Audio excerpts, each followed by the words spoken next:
Did you know that DJI just casually dropped one of its cheapest and compact drones that don't even require a controller? Let me try to break everything about this as quick as possible.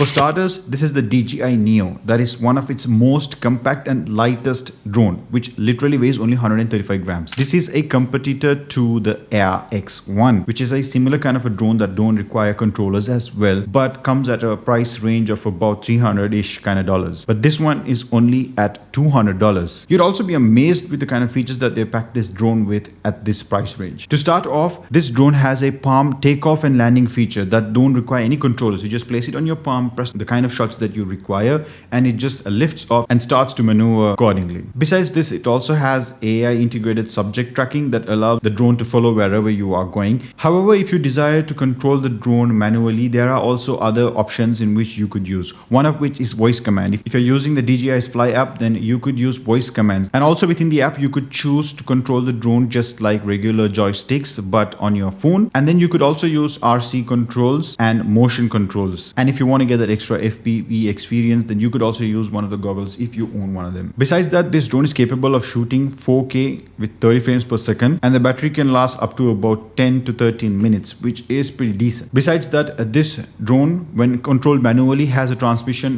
range of about 10 kilometers, which I wouldn't recommend because 10 kilometers is too far for a battery life that's really short. This is only the kind of drawback that I see to this really cool drone. Besides that, it is also packed with image stabilization and comes with an internal storage of 22 GB, which is enough for you to store about 40 minutes of 4K footages or 55 minutes of 1080p footages. And if you don't carry cables, don't worry about transferring files. You could use the application to transfer the files from the drone wirelessly using Wi-Fi, which is how you connect in the first place to the phone if you want to use them. And for content creators, if you own one of those DJI mics, you could link it through the Fly app and capture the audio, or even use your phone's inbuilt mic. And also within the application, there's a vast selection of editing tools and preset templates that you could use with the footages that you already have. If the battery life really bugs you, then there's an option to add a little bit of money and get the combo pack, which comes with a charging hub that has 3 battery packs. Anyways, to wrap this up, I'd recommend getting one of these if you are tight on a budget, because this gives you those premium extra features that you get only on those higher end drone models. Plus, for this price and what it can do, I believe